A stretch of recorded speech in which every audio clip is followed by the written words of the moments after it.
Bozorlik qiladigan echki haqida eshitganmisiz? Qashqadaryo viloyati Kasbi tumanida istiqomat qiluvchi Ashir Niyozov har yakshanba kuni o'z echkisi bilan bozorga tushadi. E'tiborli jihati jonivor egasi bilan bozorlik qiladi. Ularning dong'i butun viloyat bo'ylab tarqalgan. Ikki do'stni ko'rish uchun Kasbi tumaniga tashrif buyuradiganlar ham bor. Hozirgi lavhamiz orqali batafsil tanishishingiz mumkin. Hozir mashina o'tib ketdim. Hozir.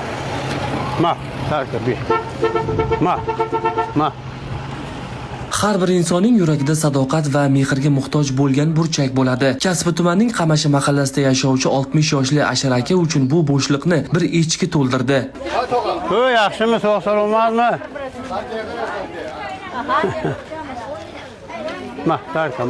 Ular o'rtasidagi aloqa so'zsiz, ammo yurakdan imo-ishoralar bilan bir-birini tushunadi, qo'llab-quvvatlaydi. Bu oddiy do'stlik emas, bu hayot saboqlariga to'la sokin, ammo chuqur hikoya. 5 yoshga kirdi. 2 yil bo'ldi men buni bozordan olganimda o'rgatdim. O'zim bilan bozorga keladi, mana ko'chaga chiqaraman. Mana balechiklar aytadi, o'lib kelgin bir ko'raylik, juvoy o'zini deydi, o'lib kelaman. Har kuni dehqon bozoriga bir-biriga suyanib, bir-birini tushunib keladigan bu ikki jon Ashir aka va echkisi zamonaviy shovqinli dunyoda sadoqat, sabr va tinchlik timsoliga aylangan. Ko'p xislatlari bor. Uyga birov chaqirib kelsa, buni ipga bog'lamayman, molxonaga qamayman. Yechiq yuradi, daraxtni soyasida.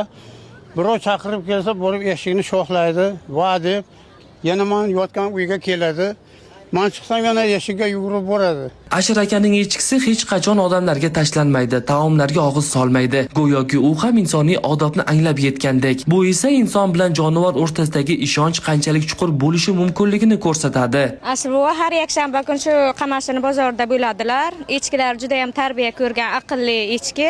Doim ham savdo qilib yuradilar, lekin hech narsaga tegmaydi. Doim orqalaridan bir odamlarga ham ozor bermaydi.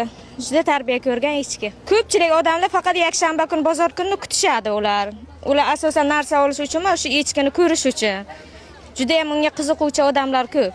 Bu manzara endi bozordagi oddiy hol emas. Odamlar aynan Ashir aka va uning echkisini ko'rish uchun keladi. 5 yildan beri davom etayotgan bu jarayon odamlarning yuragida iliqlik baxsh etmoqda. Kimdir Ashir aka va echkisini ko'rib bolaligidagi mehrni eslaydi. Kimdir esa hayotda oddiy baxt nimaligini tushunadi. G'olib Amirov, Jamol Nazarov, Qashqadaryo.